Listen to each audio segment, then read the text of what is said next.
Welcome back, everybody, to the Too High McFly Movie Podcast. My name is Kevin Lyons. I'm Mike Candelet. I'm Anton. And we're getting a little strange this episode. That's right. Netflix released Season 3 of Stranger Things. It was a show that we're all excited about. Season 1 came out. We were stoked. It came out of nowhere, right? There was no commercials or anything. It was all 100% word of mouth on Netflix. It's like a cold, advertising. Yeah, right? I didn't see any advertisements for it at all. But anyway, word of mouth. I didn't see it until Season 2.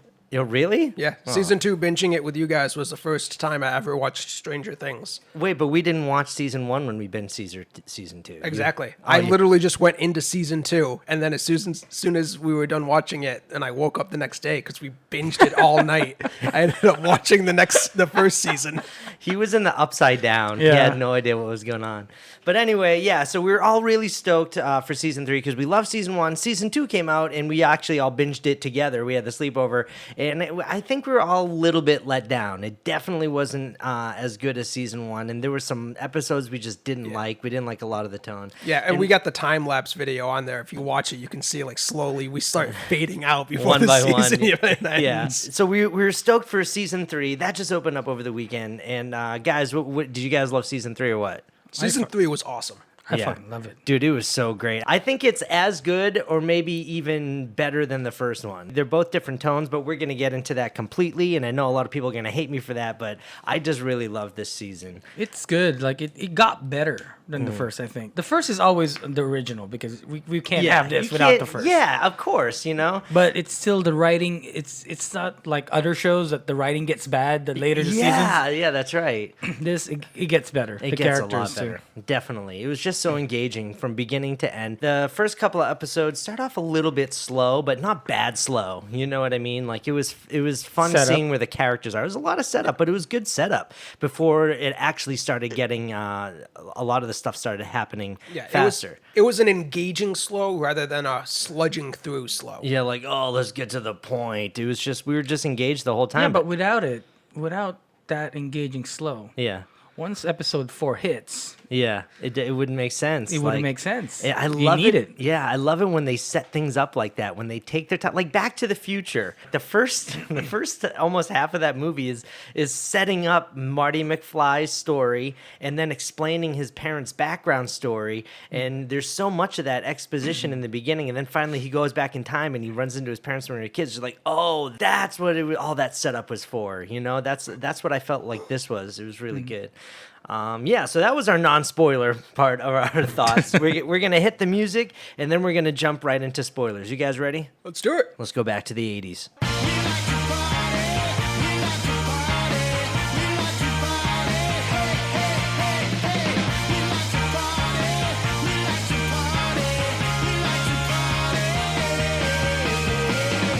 All right, guys, we are now getting into spoilers for Stranger Things Season 3. If you have not watched Stranger Things Season 3, go binge it. It's only going to be about 8 hours, and then come back and press play. Season 3, we loved it. We already talked about that. Let's talk a little bit about the tone. Because the first season, it had the very, darker sci-fi tone with some comedy. But this one, they really bumped up the actual, teen comedy from the 80s. It's like a teen summer movie. Yeah, that's exactly what it was. You know, those old Back to School or something like that.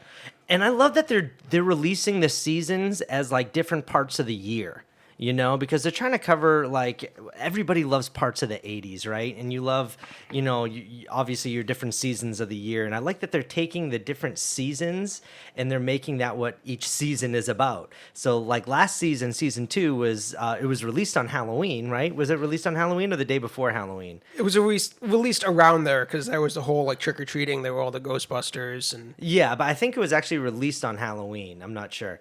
But yeah, and so that season was all about Halloween and stuff. And then this season, Season 3, they released on the 4th of July, and it all took place in the summer around the 4th of July. They're choosing different tones of different parts of the 80s to be an inspiration, for each season. And I really love that because it gives each season its own flavor. This one, they really decided to tackle. So you're saying it's going to be like Die Hard, the next one's going to be Christmas? Well, there was already a Die Hard reference in this one. No, but I would actually picture them saying Christmas for Season 4 or Thanksgiving. Thanksgiving. Thanksgiving, Christmas. I could picture them doing that because they kind of mentioned it it towards the end. And the first one was like the start of the school year, right? I believe Or so. at least school was happening. Yeah, school was happening, but it wasn't.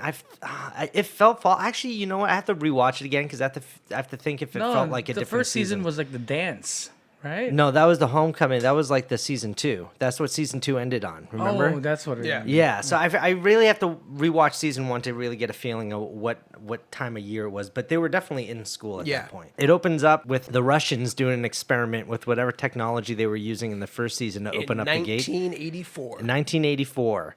And it looks like it was a really cool shot how the whole reactor was going down, that whole reactor the camera was, and you get to see all the inner workings, and then it just shot into the wall. And you could see that they were trying to open up the upside down. And we all know that that's never a good thing. Nope. No, not at all. And then it goes to a year later to pick up where our characters are. It opens up on Elle and Mike, and they're making out in Eleven's room. What 80s song were they playing in the background? Remember, but But either way, it was just a fun scene. it was a hair ballad, like a hair band. Yeah, it was kind of ballad. like a hairband type of song. Right when they were kissing out, all of a sudden he just started singing it to her, and it was just like that was such like. And she hated it. Yeah, it was such like an '80s comedy thing. I mean, they were playful about it. Yeah. It was Yeah, cool. she was like, "Stop singing and kiss me." That's Yeah, all she wanted to do. yeah. But it was just like, these kids are obviously getting older because when we saw them, they felt like junior high school age, but now they kind of feel like almost like high school age now. Like experimenting. Yeah, is they're in order. experimenting. But, obviously 11 is now under the care of Hopper, the town sheriff, and I like it how he's just like shoving chips and salsa in his face while they're making out in the room, and he keeps looking over. It's like 3 inches. I love that whole aspect of it. It was like the dad looking out, being protective of the daughter and stuff. So it was cool just to kick off the tone. They're like, this is what the season's gonna feel like. That's also a setup. Yeah, it is a that setup. daughter thing. It's a main thing at the end. And I mean, what's awesome about it is like that whole scene. Like he gets pissed off because she ends up closing the door while they're making out. He gets the 3 inches trying to break the door down. Yeah. And like Al could easily just dismantle him whatsoever. But as soon as he breaks in, they do the whole like, oh, well, we weren't doing anything. Yeah. Oh, that little bastard, Mike. And we start to see all the other characters. It looks as though Dustin is coming back from some type of summer camp. Yeah. It was like science camp. Camp Nowhere. Yeah, he's Then, rolling back into town And with immediately going stage 5 as soon as he gets within radio range. Stage 5 clinger. He's driving home and he's trying to radio his friends, hey guys, I'm back in town, but they're not listening. But of course they surprise him at his house, which was a funny scene when they're all like, it's like a surprise party and they're all waiting for, Dustin, they're teasing him with the robots. All the toys start all moving. the toys because 11 started making the move. Then they finally get him and he maces Yeah, and he Lucas misses in the Lucas face. right in the face. And Dustin goes, I got a girlfriend, but I have the super advanced, this cool radio tower I got to go build in the middle of the town, and then to talk to her, and they all just don't believe that he has a girlfriend, Yeah. which is kind of a dickish thing to do if you're a friend. 'cause Really, you have a girlfriend? Well, because And that's she's the theme, Mormon everybody. from Utah. Yeah, and she's hotter than Phoebe Cates, And smart. apparently. And smart. Yeah. I just think it's so funny. They were lugging all that gear up that hill, and he just leaves it there, like nobody's gonna steal it or Yeah. fuck with it. He just leaves it in the middle of the town, set up all summer. Well, nobody steals anything from small towns. Yeah. Except when the Russians try to buy your house. Yeah, right. I don't know. Have you ever watched Dennis the Menace with Walter Matthau.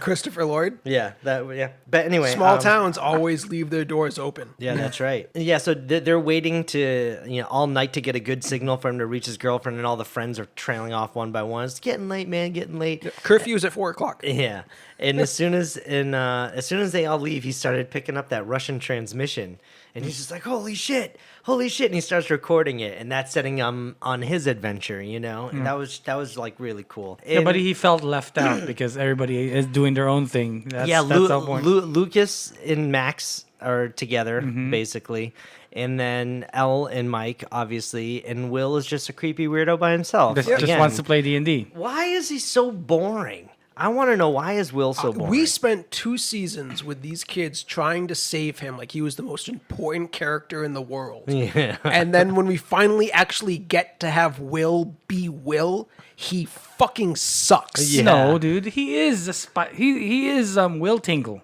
Will Tingle? That's so with the back of his neck. Yeah, he has his own Will Tingle. Like the Peter Tingle from Yeah. Spider-Man. But he didn't do anything with it except for like 2 scenes where he's like, he's here. The first 3 or 4 times that he got that No, he sensation. figured it out. Eventually. But that was after Al fucking did the vision and found Billy. But anyway, but Will's it's just still a Will. Will But I Tingle. think it's more about just the writing of Will. Like, I was watching this season, and he's just so uninteresting. And it has nothing to do with the actor. I'm sure the actor could have done a lot better if he was given more to do. It was just like, even like the writers just felt like they just forgot he was there the whole time, and they gave him little bits of Because he wasn't dialogue. there for 2 Yeah. seasons. That's so stupid. No, Those are the things he's that- there to create drama. A little bit, yeah. And what do you do with your friends that only create drama? You slowly stop hanging out with them. Yeah. So that's what's gonna. But I get it. I mean, like all those groups of kids growing up in the '80s, you all had. They were also weird. No, there's Everybody had that always- one weird kid in the group of friends, and you still loved them. There's but always he's- one that gets left out all Yeah. the time. Like Yeah. you forget. Like, he's here. You know what I'm saying? Like, But it's so funny because they basically did that to Dustin. And that was one of the things I didn't like. All right, but we'll get into that. So let's talk a little. We talked about the tone, how it's more of like the '80s comedy, '80s teen comedy. Let's talk a little bit about the setting, which I really like. A good amount of this movie took place at the mall. It's the new mall. Yeah. and it It's was putting Starcourt. Hawkins out of business. Yeah, The it's small put it- towns of Hawkins. And, All the and that's general stores also because Back to the Future was a big inspiration for the season. It has a lot to do with Back to the Future as well, that whole scenario, because the Twin Pines Mall, if you notice in the 1950s, all the businesses in that town square were all open, right? Yeah. And then when they went to the 80s, a lot of those businesses were closed down. It was like moved to the mall. So and they're all run down because they all moved to the mall. Yeah, and they had that parallel going through the small town with the blowout sale and Oh yeah. like them trying to hang on. that's all a metaphor for No, Costco. that blowout sale was just like, hey, we're closing out. Just take it, like, here, we're just trying to sell up as much product until it's gone, and then I can't afford to pay this person anymore. Yeah. But anyway, yeah, I just love that they chose to do it at the mall because 80s, like, everybody was at the mall. I just loved how big the mall was, like from the 80s and 90s. That's where everybody's always went to hang out. If you watch a lot of these 80s teen comedies, a lot of those have scenes at the mall, you know? Even in the 90s, mall rats. Yeah, come on. mall rats. Like that's what I said, the 80s and 90s. So it was just really cool to have them bring the setting at the mall and not only just take place at the mall, but the mall plays a big point in the movie. I mean, in the series. Ain't that another reference to when the first movie that they were watching was a George Romero Yeah, I was movie? thinking that too. Which is also a mall reference because the Day of the Dead, right? Yeah. Yeah, Dawn of the Dead. yeah, because it's It all in took place at the mall. the mall. Yeah. Yeah, so that's another That wasn't by accident. That was not a coincidence. no. That was the setting, and some other places in Hawkins. They had like the swimming pool where the lifeguard Billy was working. Yeah, the swimming pool. There was The public briefly pools go in back. the 80s that's like so big. Yeah. You Yeah. find it here in Van Nuys. You Yeah. find it here in like Winnetka and Canoga Park. They're always public pools. Yeah, I had public pools in my hometown growing up. You know, So crazy. Like that, but it's all empty now. Nobody goes there.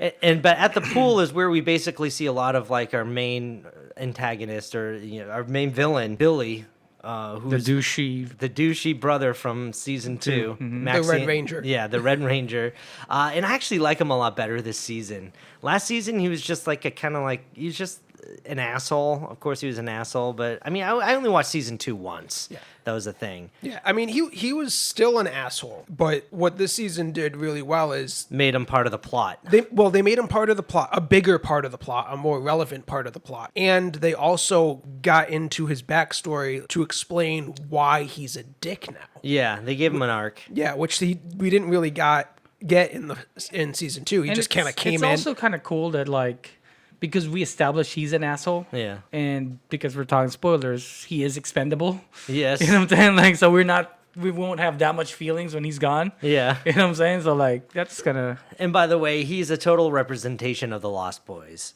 He is very Dude, he Lost looks Boys. total Lost Yeah. Boys, man. He's leather the jacket, like vampire looking face. Yeah. the earring and stuff.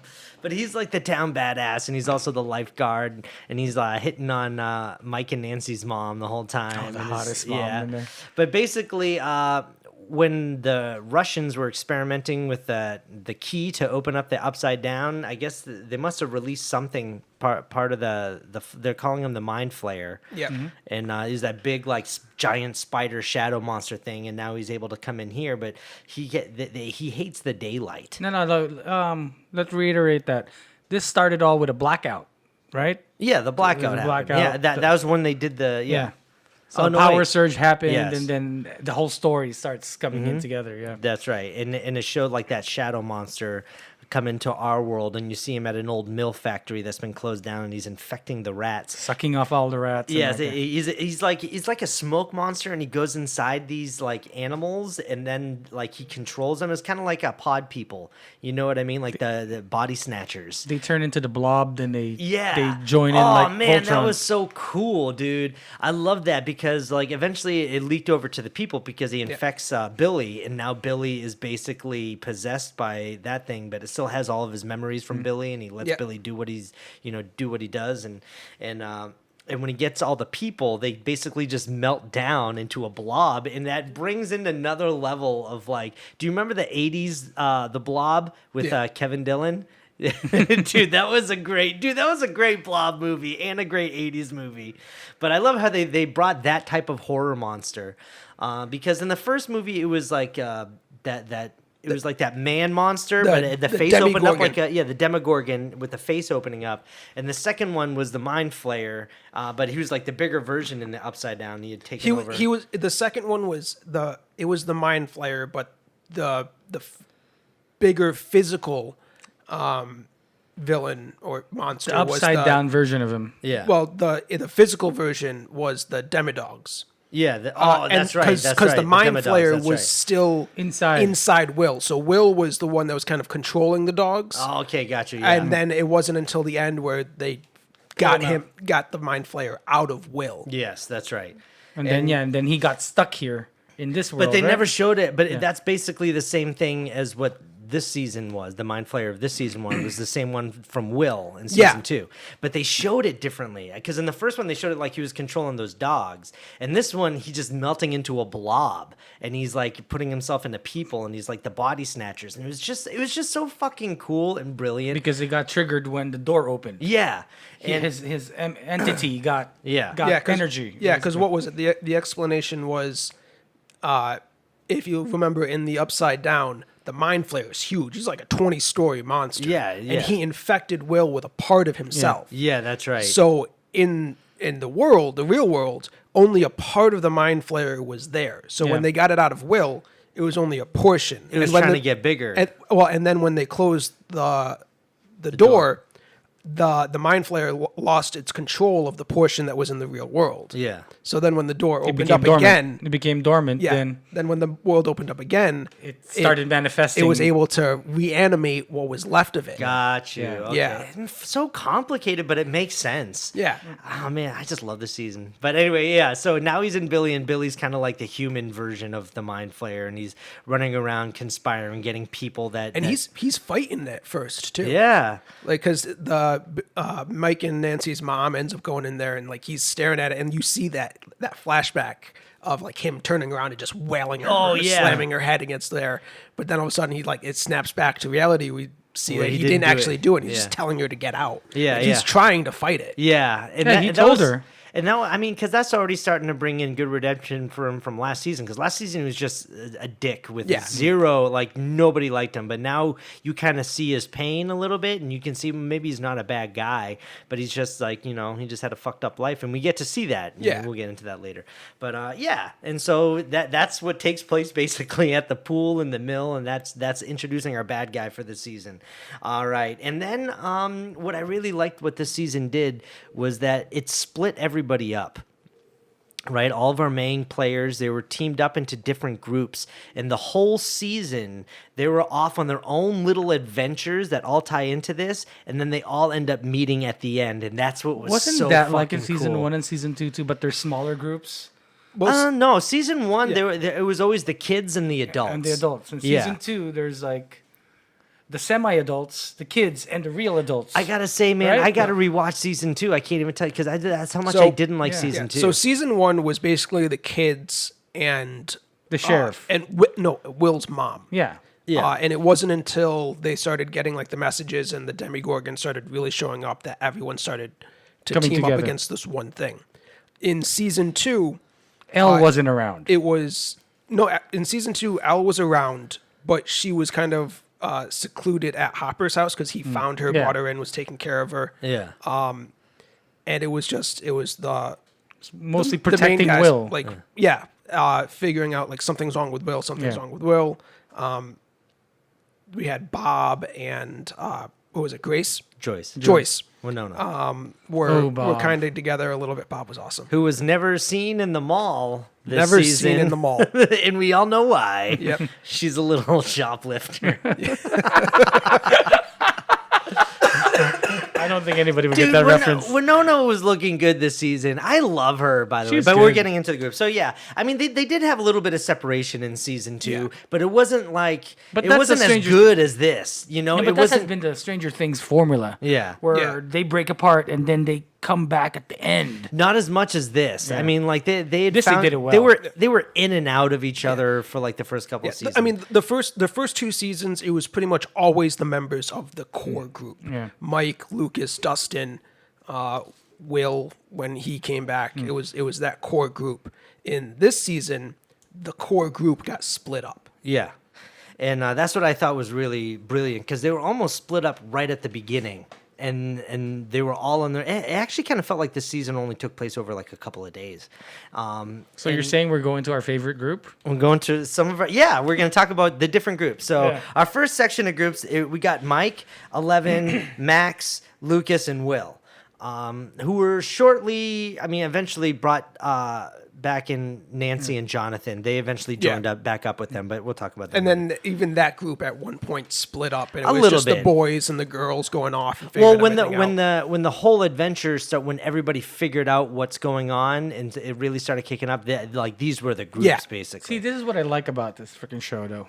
Everybody has something to investigate. There's something going on that they need to figure out. That's what I love. And it all comes down full circle at the end because what this person's investigating will bring you back to what this person is investigating, and that person. They're all like little missing pieces of the puzzle. Yeah. and So then all when right. it So the next group of people is we got Dustin, Steve, Robin, and Erica. A Squad. All right, the A squad. A squad. I'm going to call them the A squad. So so Steve, who was actually supposed to be killed in season 1, but everybody liked him so much that they just made him a regular character, and now he's a good guy because he was like the asshole boyfriend in season 1. He's one of the best characters. Oh yeah, he's great. And so basically, because he saved like Dustin and some of the kids, he was like their protector last season. He's like almost like an older brother to Dustin now. Well, They're like best friends. He works Yeah. at an ice cream shop, and whenever they want to break into the movie theater to go see an R-rated movie, they just like, your kids are here. Yeah, and he lets them in the back door, which gives you to the back door to the movie theater. And The you go in. secrets entrances in The the secret. mall. Oh man, that was really cool. I know all of that in the promenade, dude. All Yeah. of those secret entrances in the promenade. You sneaky little bastard. So Steve is working at Chips Ahoy, which is a ice cream shop in the mall, and he's working Scoops with Ahoy. Scoops Ahoy. That's what it was, Scoops Ahoy, and he's working with a new character, Robin, who is actually Ethan Hawke's daughter with what's her name. Uma Thurman. And we, I don't know, man. When did we figure that out? We're think- just like, who is this girl? Yeah. She's kind of cool. I think we figured it out around episode 4 or 5. Yeah. And then I ended up looking up online afterwards. Is and that who the daughter is? Yeah. Robin was the daughter? Robin's their daughter, yeah. is their daughter of those two actors? Yeah. Not the character, the actor who plays She her. came out of Gattaca? That's She- what. yeah, pretty much. She's the product of Gattaca? She is the product of Gattaca. But yeah, I think it took a lot of people a long time to figure out that Yeah, she was well, their dude, daughter. she's gonna be in a lot of stuff. from She's now good, on. though. She She's was so- she was a great character. She's a great actress. She's one of those like girls who makes you feel like she's like your friend already. Mm-hmm. Like, you know, as soon as you know her, you just like want to hang out with her and just talk about like fucking weird conspiracies and shit. Yeah. Because she was just really cool. So basically, yeah, they're working at the ice cream shop, and Dustin goes to go see Steve, and they have like the little bro moment. Oh man, I miss you all summer. the Yeah. lightsaber fight Yeah. where they both kill each other. That was maybe the one part of the season I felt was over the top.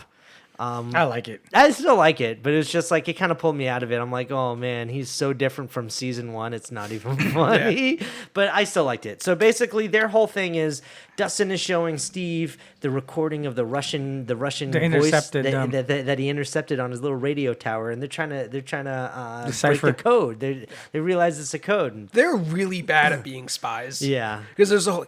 I found a recording of the Russians. Yeah. What? Yeah. Recording of the Russians. Yeah. What? I found a recording of the Russians. Yeah. Nothing. Yeah. So that was cool. That was a whole their investigation. And it turns out there's a whole, like, the Russians own the mall, and they have a secret lab deep under the mall with an elevator. Typical 80s. With that, yeah, typical 80s, man. It was so fucking 80s. It was hilarious. And so they're under the mall. And Another reference, Red Dawn. Red Dawn, that's right. The Soviets and the Cubans. And the kids. And the kids, yeah. Wolverine! Yeah. Oh, man, the Wolverine should have been their school mascot. That would have been hilarious. Yeah, So yeah, that was their whole thing, and they end up sneaking down there with they end up meeting up with Lucas's little sister because she's always in the ice cream shop trying to get free samples, and they need somebody who can crawl through the vents like in Die Hard to figure out where the secret room is that the Russians are meeting in. Man, it was just so great, and they unlocked the elevator. She was on the spectrum. She was so good too. She was awesome though. She was really cool. I liked her a lot. I didn't realize that she was Lucas's sister till like the end. Oh, really? I think you might because they acknowledged that in season 2. They introduced her as season 2. I didn't remember her. Sister, I didn't remember her either because I only watched season 2 once. Yeah, I thought she was just one of those annoying kids that you see in the mall. I didn't remember it from season 2, but the first time that they showed her in this season, I think I shouted, I was like, that's his sister. They're going to do it as his sister. Apparently, they already introduced her, so what the fuck do I know? Yep. And so, that's their adventure. And so we'll go on to the next group of people, which is actually, I think, is my favorite group, my favorite squad, which is Hopper and Joyce. Oh, Winona that's and another Hopper. good one, too. They were so good because Winona's freaking out because the refrigerator magnets aren't working. Yeah. And then she always figures something out. Yeah, though. she does. Like, she's a fucking smart cookie. She's one of those paranoid moms that just happens to be right. Yeah. You know what I mean? And it was just so great. She's trying to investigate it with Hopper's like, why are my magnets falling off my fridge? And I love it because they still bring back the teacher. It's summertime and they still bring back the science doing teacher. Models. Doing models in his garage. I love how they introduce him because, like, obviously it's summertime. He doesn't have anything to do, so he's building models in his garage. Yeah, and like then little D&D models. Yeah, No, and it's a train set, dude. It's a whole train. yeah, Oh, it's a train yeah, set? it was a whole train set. Train City. Yeah. Well. And she's trying to figure out why her magnets don't work, and so she goes over. I love how he's introduced with the garage door opening up, and he's just sitting there with the binocular things on, with the model glasses. Yeah, like, with the model glasses. Oh magnifying man, glasses. dude, that was so funny. And he's explaining her the science behind electromagnetic fields and stuff. Why magnetism poles and like are not working. And the whole time she had blown off dinner with Hopper. Which, by the way, it's like I love and I hate the fact that they're trying to make a relationship at Hopper and Joyce. But I mean, I get it. I think I like it. I like their chemistry together. See, the thing is, I thought like all the way back then, I thought they already hooked up when they were kids. That's the feeling I get because in the beginning, season 1 and season 2, their chemistry has always been like that. That they're old school hookups that they hooked up when they were young. They could have because it was established that they knew each other when they were younger. You know, that's how I feel. That's their chemistry because they work well. Yeah. Like I love Bob, but like Bob doesn't work. You know That's what I'm saying? right. It's Sean Astin. Yeah, Sorry, but he was too but nice. He it's had to go. Sean Astin, though. You know what I'm saying? He had to go. Yeah. But yeah, I really love what they did with those two characters. They sent them on their whole. They're trying to find the actual reactors that the Russians are using because they break into the old facility from season 1 That caused the blackout. That caused the magnets to go down. and then the Terminator comes after Hopper. Yeah. I love that, man. The main Russian agent guy who's trying to keep them all quiet is basically modeled after the Terminator. They made him look just like Arnold. He's huge. He's Yeah, strong. they also added the sound effects of him, steps. the heavy steps of him walking, and then they also acknowledged that he had a bulletproof vest. So when like Hopper was shooting him, he was just like getting back up, and it's because he had the bulletproof vest. Like Hopper's like, what the fuck? Well, I don't think he ever saw him get up. I think it was like he leaves and then he just gets up, and then you see him pull the vest off. No. So Hopper shot him like 4 or 5 times in the chest. ends up leaving the fun house because that's where they were. Yeah. And then as he gets down to the bottom of the slide, he looks up and he steps out. Oh, okay. And That's it's what like, oh man, God damn it. yeah, that was really good, man. And I love how, like, even though Hopper is the sheriff, they still gave him a tone change because they showed him at the beginning of the season watching Magnum PI, Tom Selleck, right? and he's Fat Rambo too. Fat Rambo. And then he changed his wardrobe because he's always in the sheriff uniform. Yeah. He's always in the sheriff uniform, and so you got to switch that up a little bit. And so when he's doing stuff off duty, he was wearing his Magnum PI shirt. The Hawaiian shirt. Because it's cutting edge technology. It's cutting edge. It's cutting edge fashion. with his belly button. Yeah. Oh man.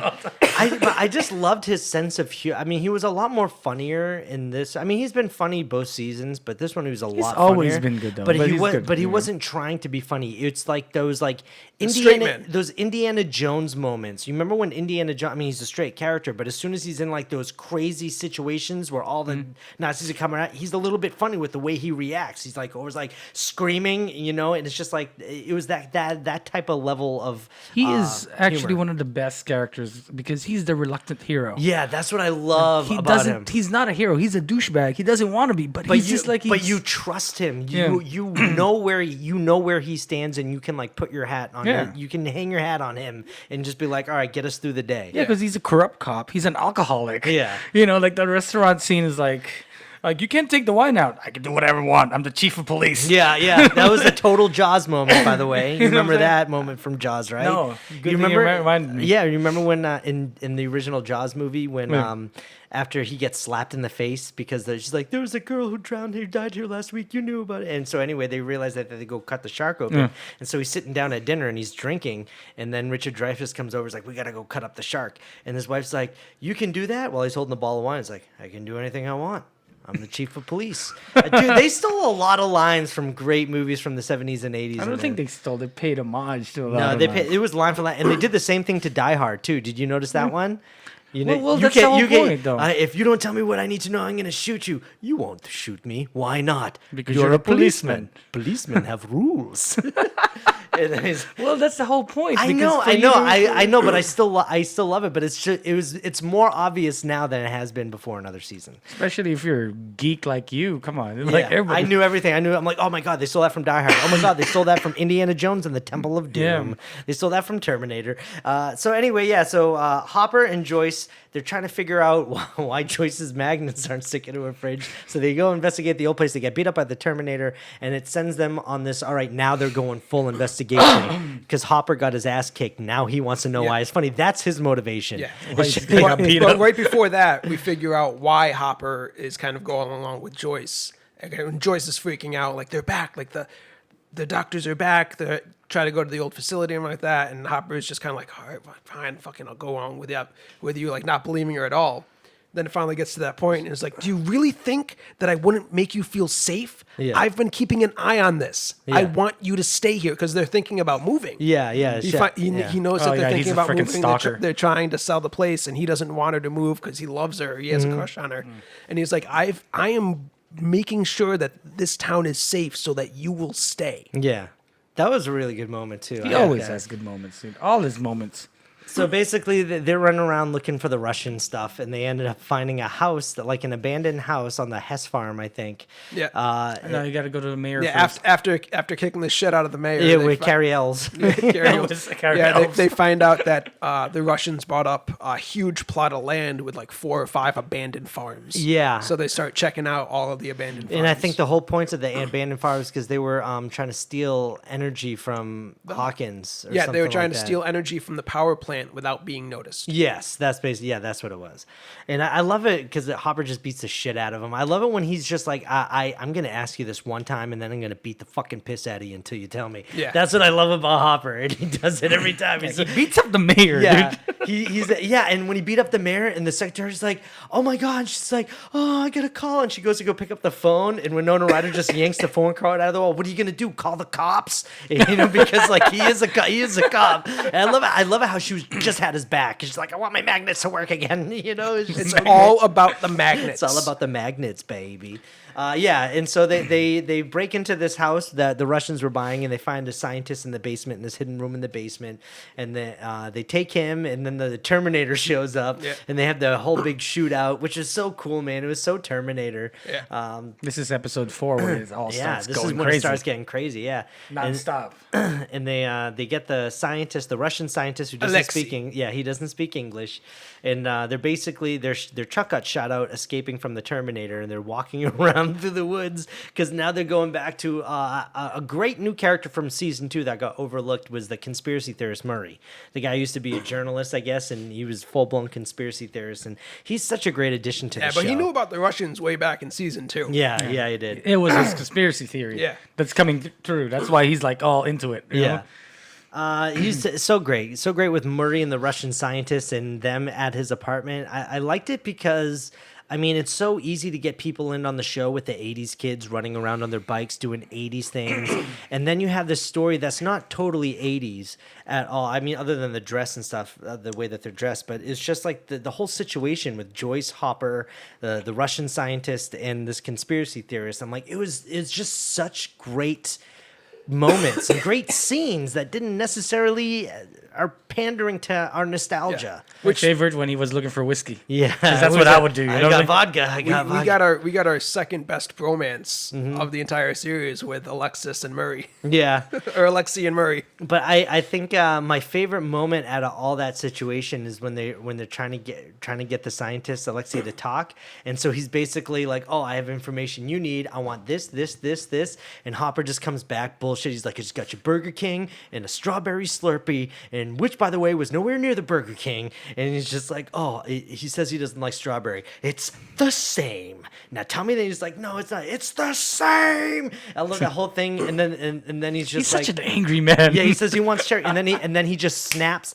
and you think he's gonna beat the shit out of the Russian. He just grabs him, and he's just like, "All right, go get your own." He just gives him the keys to the car, and he just goes out, and then he takes the handcuffs off, and he throws them outside, and he locks the door, and they're just like, "What are you doing?"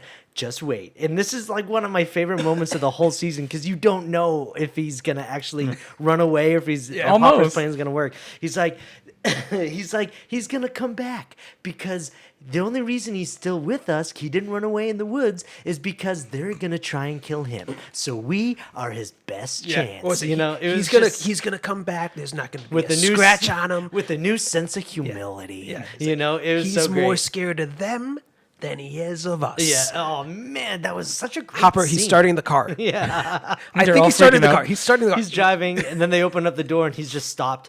And you just see him just turn off the car and walk back to Hopper, and he's just like, "I like strawberry too." That was such a great, brilliant scene, man. I love that. That was so funny. Because especially like even like as everything's going on, you can see Hopper, who's barricading the door, like start to second guess himself. Like, wait, he shouldn't have started the car.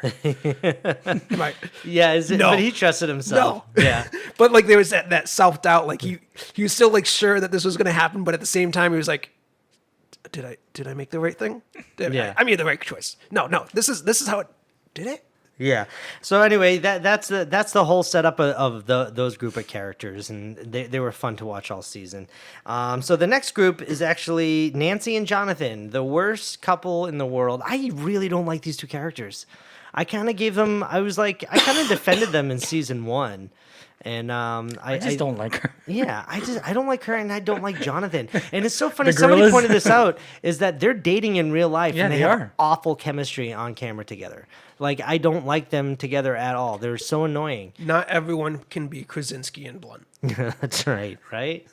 They're working at the newspaper.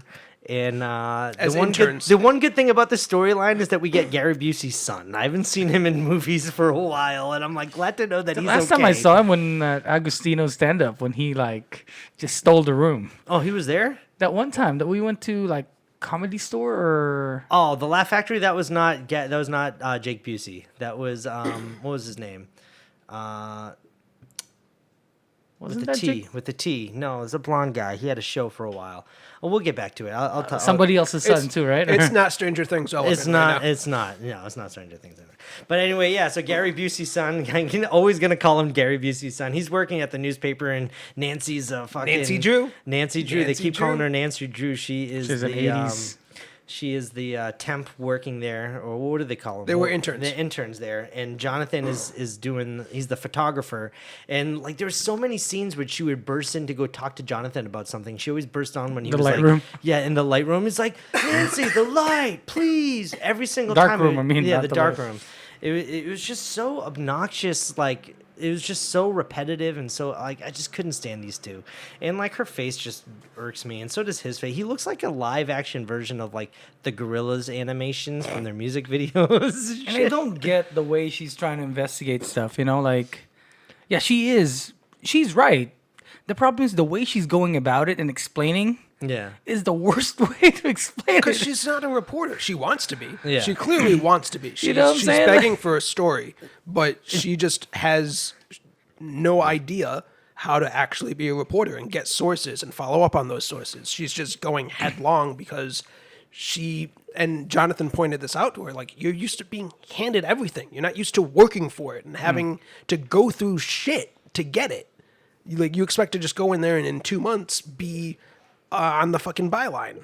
Yeah, but she was just annoying anyway. Yeah. I mean, it sucked when they were just making fun of her, calling her Nancy Drew and stuff. Like, it's like, oh, you feel bad for her. But still, it's just like they're Well, not that's also an interesting. easy stroke too. Like all the dudes are always like, you know what I'm saying? They treat the girls like crap. You know what I'm saying? Like Well, that's like they were. Well, the thing is, they were. I mean, just talking about in points of the story, they were investigating the diseased rats, which is basically what the mind flayer first starts to take over to get them closer to people, right? Yeah. And so they're investigating that. But the thing is, like Mike, L, Max, Lucas, and Will, like they basically got that shit covered. I mean, like it was brought to their attention through Will.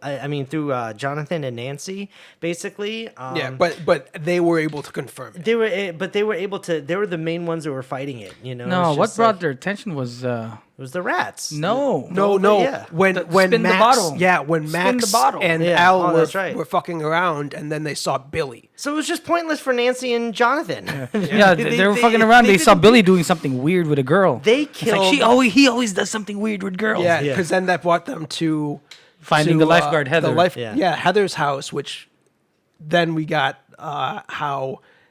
The creepy family Stepford wives coming. Yeah. Yeah, that's because that's the first time that we saw the mind flayer. Because they bring the family back down, and that's Yeah. the first Yeah. big shot we got of the mind flayer. That's right. And but then again, it was just useless for Nancy and Jonathan because I mean, basically what they did had no real effect from what I can remember on the story. They a little bit, but they also figured out like different people are getting contaminated and stuff like that. That's part of it because Yeah. of the old lady. I feel bad for that old lady. yeah. That was a really, really cool old lady. Yeah, she was really cool. I've seen her in a bunch of stuff before too, and She is pretty creepy too. I Yeah, like- when she's covered in the dirt and she's Yeah. like, I need to go back, and she's in the ambulance and stuff. She has the infected rat in her basement and it's in a cage, and they go over there to investigate. But I feel like if she was my neighbor and I knock and I want some sugar, she'll give me some sugar. and she won't give you some sugar, Anton. Anton wants some old lady. Or make me some lemonade or something. I feel she'll make me lemonade. So, but basically, long story short, Nancy and Jonathan, they join up with the rest of our characters, Mike, L, Max, Lucas, and Will. And I remember that they ended up going to the hospital, which is a really cool scene because like when her boss and Gary Busey's son get infected with the mind flayer, and then they're fighting them off in the hospital late at night because they want to interview the old lady who had the rats because she got hospitalized. And so basically they ended up killing both of them, and then they got blobbed down from the mind flayer, and they turned into full blob creature. To a baby mind flayer. A baby mind flayer, and this thing's like, "Rawr," and it's like chasing Nancy down. It's like, and Jonathan is just like, Nancy, no, and he's trying to bang down the door, and then all of a sudden, all the door banging turned into a big, huge bang, and it turned out that 11 was just standing there, and then like right after it beat just up start Nancy, kicking ass, yeah. and it, by the way, it had a cool Aliens little reference there. Remember when it knocked Nancy down, and it gets really close in her Yeah. face, and rawr, that was like that shot with the alien and Sigourney Weaver. Remember yeah, that? yeah, That yeah, was total fucking homage to that part. And and then 11 comes in and she just fucked that monster up. That was fucking cool. That was so cool. Yeah. Wall, ceiling, Yeah. floor. Yeah. Oh man, and out the window. That was really cool. What I liked about the season 2, they made her powers useless at the end too. That's what I really like. That she couldn't. Oh, at the end of this season? Yeah, she's having performance issues. Yeah, I forget what triggered that. I think it's because it like choked her, right? It latched onto her leg. It latched onto her And leg. like and it embedded something in her, and then it kind of, I don't know. It also if it was- choked her. She got beat up here. Yeah, she got did. really beat up. Yeah, that was fucked up. I mean, well, that was in the house and then in the mall. She got And fucked up. in the lifeguard station too. That's where she got choked. Yeah, but she just got choked. She was still able to do all that crazy Yeah, shit. but she almost died though. Yeah, choke. That's right. But Yeah, she but- did get beat up and got fingers going through her feet Yeah, and something. no. but the pool thing didn't affect her because Yeah. the hospital scene happened after the Yeah, pool. yeah. What really fucked her up was when they were at Hopper's house, and And then it ended also- up latching onto her Yeah. leg. And also, yeah, when he went to Billy's mind, something triggered on her too that she got kind of stuck in there for a little bit. Remember? Oh, when she went, Oh, yeah, fell she kept- backwards into Yeah. that little black water. And then remember said the mind flare. Now I can see you. Yeah. Yeah, now Remember? we know So- where you are. Yeah. So now she's kind of like, oh, like Paranoid. Hulk Infinity War Hulk. You know what I'm saying? Like, Yeah. it's like, no, I don't want to come out. Come on, you big green asshole. Yeah. So, I mean, these are all basically what we've established all the different groups that were split off, and eventually they all come together at the end at the mall. Yep. That's where a lot of this took place. That's where the whole third act took place, right? Yeah, The battle for Starcourt. Yeah, Yeah. the whole third act was in the mall or under the mall. Yeah, in the mall. Because the Russian facility was based underneath the That's right. Yeah, because Hopper ended up getting down there with Winona after they killed Alexei, the Russian guy at the carnival. And the most important thing, Planck's equation. mall. He just wanted... what? Planck's equation. What do you mean Planck's equation? That number code that they need for the key to shut up. Oh yeah. And how they get Planck's equation, which is the most beautiful part of this. Oh yeah. Do it for me, Dusty. Dustin's Do it for me, I'm not girlfriend doing comes it. back. The one thing that they need. That's what I loved it. The one thing that saved them at the end was something that his girlfriend he was trying to reach. that they since- can't. That's Mr. Snuffleupagus for them. You know what I'm saying? Yeah, Like, they think it's real. All of a sudden, she comes through and you see her, and she makes them in knows order the- to get the code for some type of math equation, so they can open up the vault to get the keys. He has to sing the never-ending story to her. Oh my god! No, that no, was not awesome. to her. It's a duet. It's It a was duet. a duet. Yeah. It was a duet. That was so funny, and I love it so fun. Right at the end, after you go through the whole musical number, and people are just like, "Stare, like what the hell?" And then right at the end, it's like, she gives the code, and all of a sudden you just see Hopper just like with annoyed face, just open up the door, take the keys. Oh man, dude, that was so classic. It was so good because literally, even like when he first starts singing, everyone's like, "The fuck is happening?" But it is the best part for me. I'm like, when I saw it like middle, like 2:00 in the morning, I was like smiling and tearing at the same time. Well, before that, like what I really loved about this episode too is like when they're all starting to come together, and when all the groups are finally starting to meet up at the mall, and I think they got that thing out of Eleven's leg, Yeah. right? And then it started crawling away. All of a sudden gets stomped, and you just see Hopper there with Joyce. It was just like, yeah, you knew if that was in a theater, everybody would be like, Yeah. yeah, they're all together. They're fucking yeah. It was like Captain America wielding Mjolnir.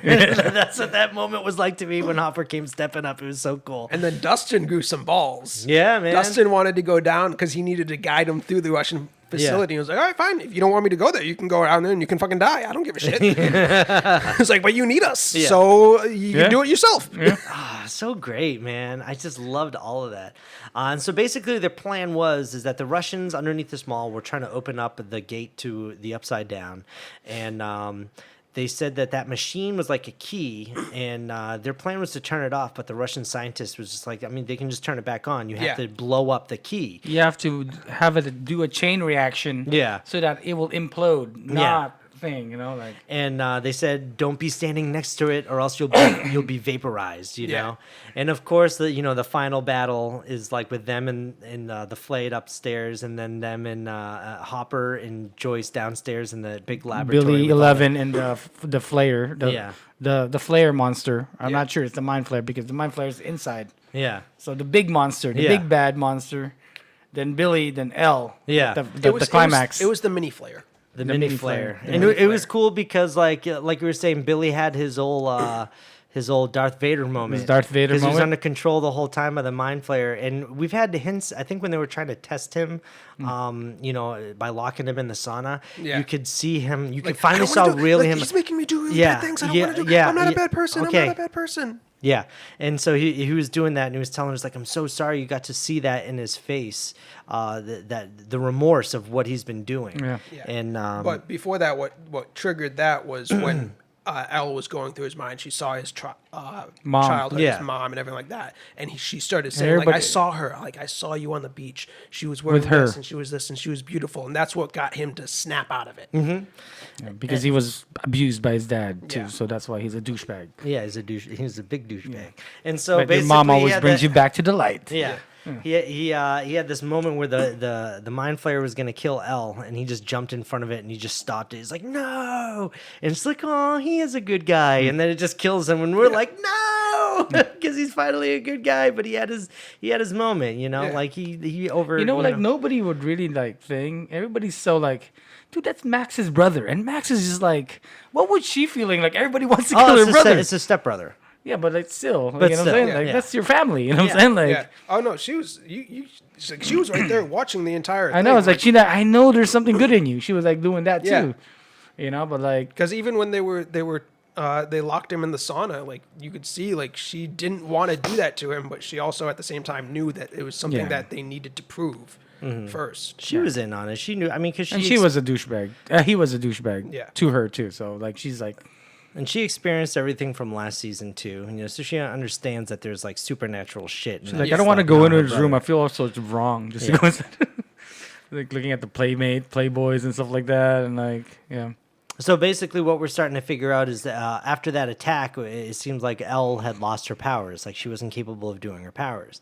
And so now we're downstairs in the basement. Hopper and that, like Winona, they got the key and stuff like that, and she's getting it all set up. But it's a 2-man turning key, which is a total Terminator thing too. Again from T2. Remember how they both had to turn the lock at the same time to get the thing. And he's fighting the Terminator character right by that little big machine, the key, which was a total Indiana Jones and the Temple of Doom moment. You remember that, right?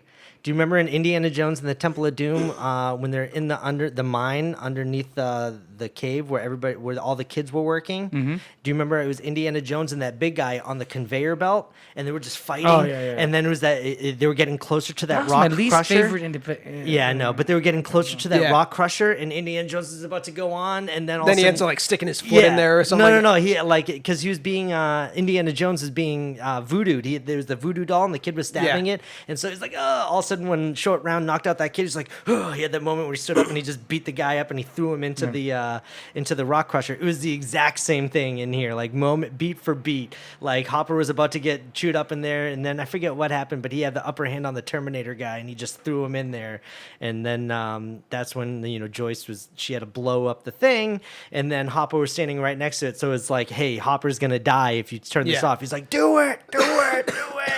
All of a sudden, she was able to turn both keys, but you didn't see him die. You saw other scientists die. You didn't see Hopper die. Hopper's not dead. Just by the way, Hopper is not dead. Not dead. He's not dead. He's in the Upside Down. Yeah, they made a point to at the very beginning of the series or the show to show what happened to everyone who was standing next to it. Alexei pointing out, like, if you're in the room standing next to it, you're gonna die. Yeah. Like, you're gonna disappear. All the other people because the room got stormed at the same time by the Russian soldiers after he threw the guy So in there. basically, the opening sequence happening again. Yeah, and then they all got vaporized, but we never saw Hopper. Yeah. He's alive. But is this the first like Stranger Things that has an end credit? Is it I think so. like? Did you notice the end credit? Oh, or yeah. Did somebody I know- tell you there's I an know end that credit? I watched the end. I knew there was. I was told there was an end credit first, so I ended up watching. I didn't know that there was an. I didn't know anything until I saw there's like ash coming down of like the credits. Oh, why is there ash? So Yeah. I'm gonna watch this. But it And- was snow. It was ended up being snow, right? Because they were in Russia. Yep. yeah. I want to hear my other theory because you see them going. You see these Russian guards going to like a deep cell prison type of thing, and you see them like they're trying to pick out a prisoner to take with them. And they said, at first I thought they said take the American, but you guys are Not the saying it says American. not the American. Yeah. And so I actually, and they take the prisoner who's not the American into a room, and it's a big cage room, and then you see one of the Demogorgons come out, and like they were feeding the Demogorgon. So well, they have the Demodog, which ended up turning into the Demogorgon. yeah. Yeah. But this was in Russia, right? Yep. And so I have a theory. I think that American was Hopper. And I think that when because remember the opening of the season, they had one of those keys in Russia. They had one of those things in Russia. Are you saying time travel? I think not time travel. I think it was like teleportation. No, I think Russia was the past. but they still had one of those over there. I disagree with that. They had one of those things over there, so he could have, like, when it blew out, he could have gotten sucked into the other one and came out there, and then they're like, oh, we have this Russian prisoner. We have this prisoner. It could be, but I don't think Yeah, I disagree with that. I think it's the doctor from the first season. Why not the mayor? No, because the Russians were doing it a year after the events of the first season. It's Hopper. How would they have known how to open the gate, where the gates were, if it wasn't for the American doctor? That's true. But why? Didn't they steal somebody? Like Elle stole somebody, one other Russian back then? Or she just went into a Russian room and heard a bunch of stuff? I forget. Yeah, The first I have no idea season. what you're talking about. Remember the first season where this is how they were experimenting there was- Elle to be yeah, a spy to yeah. go to Russia. They were using her as like I forget what they called it. There's an actual name for it. I mean, they use the actual MK Ultra programs, the secret program, mind control programs.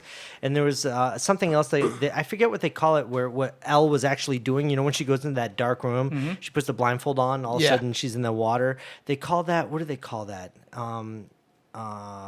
It was something mind projecting, basically. They're projecting their mind into where somebody else was. They concentrate on this person, Like think an about astral them. projection. Yeah, that's basically what it was. No, it's Hopper.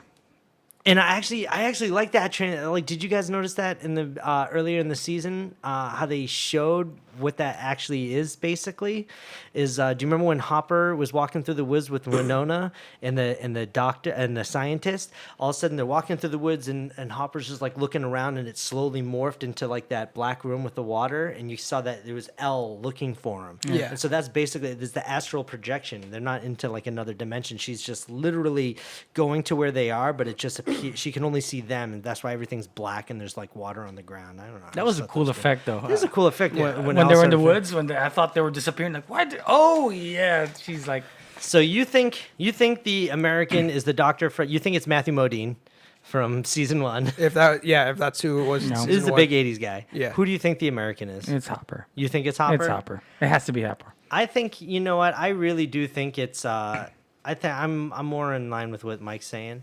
Yeah. No, because the technology, the Russians already know the technology before anything else. Right, too. but here's the thing, though. It happened, like, it went so fast. Like, we didn't see, at this point in time, we don't know if how Hopper survived. So he went into that door that's came out another door. That's the theory. Yeah. But it would, for a season, or season 4, it would be more compelling to see Hopper trying to survive the Upside Down rather than being stuck. It already happened with Elle.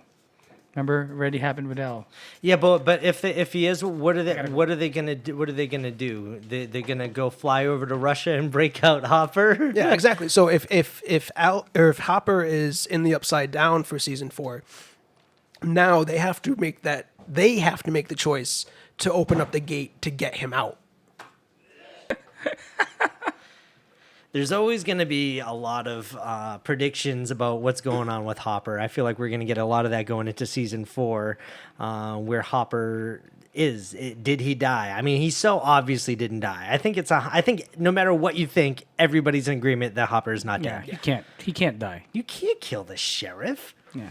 Even though you could kill anybody these days, but like you can't kill the best part of the show. Yeah, he really is. He's like probably one of my favorite, just because of like he is that reluctant hero. He's hungover, slamming down cigarettes. He's drunk, but you can count on him to do the right thing, and that's what I think is. So, any other predictions about Hopper? Do you have where you think it's going to be, Minnie? Yeah, I mean, I was mentioned earlier. it would be more compelling for a season 4 for them to open up with Hopper and the Upside Down. Okay. And the group having to choose to open up the Upside Down to save him. That's true. Rather than it being forced on them, like it's opened up, now we have to force it to force to close it. Now they have to make the choice to open it up to save him. Not just that. Is you know who would only be able to do that and has to figure out how to get her powers back to 11. do that. That's right. I think that would be cool. You said something earlier where there's time travel. Oh, I didn't say time travel. He assumed time travel when I said I thought that he got sucked to the Russian. What if, right? Remember the beginning of the series was an implosion of the key. Yeah. The ending of the series is an implosion of the key. Okay. What if when this key exploded, The present one, the one at the end of the season. Yeah. Okay. the old one, Yeah. that's where what you're saying Hopper came out of. Okay. And he's been in Russian jail for a year. Oh, it's the same thing, but only he got sent back a year. Yeah, no, yeah. because we would have seen that. We would have seen that at the beginning of the episode. No. But it's gonna be like a 12 Monkeys kind of thing, where they see an article. It's like of like a Russian kind of article where why is Hopper there? Yeah. And then they start thinking, why is he in Russia? That could be cool. I could. You know what I'm saying? I mean, all I know. I get what you're saying, and that could be cool. But all I know is whatever the Duffer Brothers decide to do, they have my trust that it's going to be great because they made up for it last season, and because this season was so great. I mean, I really do hope that they do some type of time I travel. still might go back to the Lost Sister thing. But if they were going to go time travel, I felt like they would have done it in this season, which is honoring Back to the Future, Yeah. basically. Well, it is a Honorable time travel mention. So when Steve and Robin escaped from the Russians down in the basement of the mall, they were also given the truth serum, but they made them all fucked up. And so they escaped and they go running into the movie theater with Dustin and Erica. Tripping. And they're watching Back to the Future. It's so awesome. I love that part. Steve got so devastated during that part because like finally starts like opening up to her. You know, like in the bathroom? Yeah, Yeah. it's like I never really like. She's kind of cool, but she's dorky, and I don't know if she'll like me on that. It's like I like girls. Yeah. Yeah, It's she's like You kind of felt bad for Steve because he was like, oh man, dude, he's gotten the worst luck. He lost Nancy. Yeah, but they had a moment though when they first saw the Russians before they went to the elevator. They held hands. Oh no, they're definitely teasing it. They're Yeah. definitely teasing, like, I mean, because when you're a teenager, I'm not saying that anybody who's gay in a teen, like, it's permanent when you're a teenager. I just thought like teenagers usually they experiment around a little bit more. They're a little bit more be able to and go back they and never forth. really said whether she was. No, she didn't. They could retract it. It could still be defense mechanism. Well, yeah, no, You know they what I'm saying? they never said if she was gay, bi, anything like that. They alluded just, to it. They just said that she was staring at Steve in high school because she was jealous of him because the girl that she liked couldn't stop staring at him. Yeah. Yeah. No, So they- because she yeah. said I wanted her to stare at me. Yeah, That's but what she they said. because I mean you can be bisexual and still want that, something Yeah. like that to happen. They never they never classified her because Yeah. she's as very, very anything, feminine. just- No, they didn't, but they did lead on to it that she was, and like you just kind of feel bad for Steve. Not that she's a girl, she should be with him. Not saying that at all. I just feel bad for him because like he's got the shaft in like every Yeah. season. Dude, I It's want him just to get the girl. I That's want you want to see him get the girl because Especially the they were cool leading, girl, too. Yeah, they were leading up to that. The whole season he kept on hitting on girls at the ice cream shop, and they all think he's And loser Robin's like teasing him all the yeah, time. yeah. And so, you kind of feel bad for him. But they are teasing that they are going to have a thing. She did give him that look like, she wants him. So. She wingmanned him for that job at the end of the Yeah. series. Mm-hmm. It's like, look, you need help with the ladies. Mm-hmm. He's not the biggest movie guy, but if you hire him, they'll keep on coming in. Yeah, that's right. That was cool. I love that, man. I love her. I love Maya Hawke, and I want to see a lot more of her. I think that she's gonna be in movies. I can already feel it. She's gonna skyrocket. Everybody's talking She's about like her. this year's breakout hit. You know, I'm surprised the last breakout hit and they didn't have anything was Barb. What the fuck happened to Barb? Maybe Maybe she's in the. maybe she's the American. No,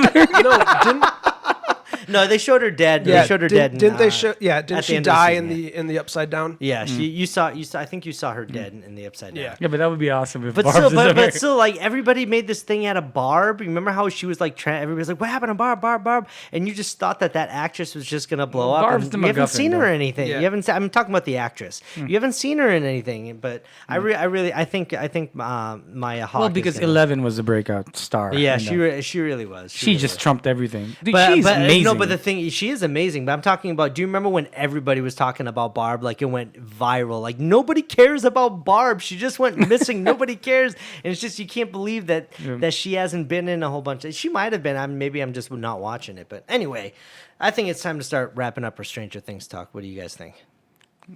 Anything else you guys want to add on for season 3? we could definitely talk about it more. we could still talk You about know it what? more. And I think later on in the week when Dan and Jose are available to a podcast, we'll do some more. We'll get their thoughts on it because they're obviously going to bring up some stuff that we haven't even, that we probably definitely missed. But either way, Yeah, we've been all over the place. we have been all over the place, and that's what I wanted for this because it's one of There's those. so many parts to it. What There are we're so many excited things, about, but it's yeah. just like because we binged it, right? It's like one of those. It's like an 8-hour movie. Basically, we just watched it, and it's so funny how fast we can watch a season like this these days. Like They where say a everybody's 3-hour waiting- movie's long. Yeah, everybody's waiting for this to come out, and I guarantee you, everybody watched the entire thing already. No, they released it earlier. So far, 40.7 million people have started watching it. Mm-hmm. Only 18.7 million have finished it. Are you serious? Yeah. But still, So we're that's part of the 18 18 million. million. Yeah, out of registered viewer accounts. Yeah, we are the 18 It's million. not pirated. But you know what's going viral in the YouTube right now, right? What's that? Is a never-ending The story. never-ending story. Is that how it goes? No, really. Can you sing? Can you show us how it goes? Oh yeah, at the end, the tease, because Lucas and Max are like singing it in front of us. Oh man, so great. Yeah, season 3 was a blast. I love all the references to all of our favorite things of the 80s, the different type of styles of movies that there were in the 80s, and I'm so excited to see about what they're going to do for season 4 because season 4 is coming and these kids are getting older, so I wonder if that has a lot to do with it. You know what's funny? I wasn't really excited for season 3 because the trailers didn't attract me. I thought the trailers were boring. Oh, really? I Yeah. thought they were good. And season 2 was kind of You know meh what? for me. The season 2 trailers were amazing, Yeah. and the season wasn't that great. Yeah. And you're saying that these trailers were not that great, It's but like the me- season is so It's good. always about me. Like if I'm not excited about a trailer, it always ends up being really, really, really good. Well, that's the thing. You know, but like the trailers are kind of boring. It's just like them in the mall, like some music and stuff like that. You don't Well, really. they don't want to give away too much. Yeah. But anyway, Yeah, we're whatever. wrapping everything up here. If there's anything that we missed, please reach out to us. We're on Twitter at 2High McFly Productions and on Instagram at 2High McFly Fill up that Productions. comment section. What's that? Fill up that comment section with questions, whatever. Fill up the comment section. Yeah, talk about us in the comments. If you guys are listening to us on SoundCloud or Spotify, travel over to our YouTube channel and you can see more of our podcasts and a lot of other content. We have short films and movie reviews and a whole bunch of other stuff on there for you guys. You can watch our season 2.